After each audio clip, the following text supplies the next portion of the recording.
Au cœur des débats, la construction de ce dépôt de bus à Abbeville, un marché public qui a donné lieu à un appel d'offres par la commission des marchés de la communauté de communes de l'Abbevillois en février 2010. Sur le banc des mises en cause, Nicolas Dumont, président de la communauté de communes. À ses côtés, Céline Lebel, responsable des marchés publics, et Brigitte Levastre, directrice. En face, la société EGB qui estime avoir été injustement écartée du marché de construction du dépôt de bus. Elle a relevé une irrégularité, une note attribuée à son dossier et anormalement modifiée. On lui a attribué une note qui n'était pas possible du point de vue du règlement de consultation de ce marché.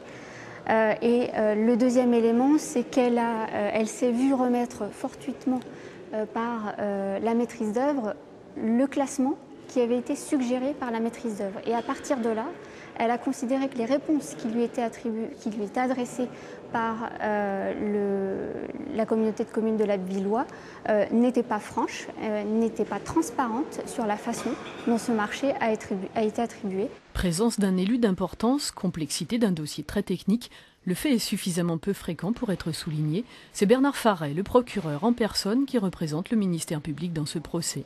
Au cœur des débats, le fait que la société EGB était 17% moins chère que la société Balestra, qui a finalement été choisie. Nicolas Dumont et son conseil plaident l'erreur technique conduite par une motivation profonde, choisir le dossier qui leur paraissait le plus sérieux.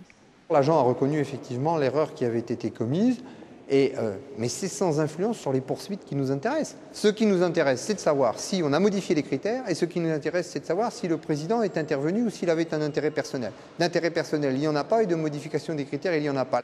Dans ses plaidoiries, la partie civile demande plus d'1 million d'euros de dommages et intérêts. Dans ses réquisitions, le procureur rappelle le principe fondamental de transparence des marchés et d'égalité de traitement des candidats.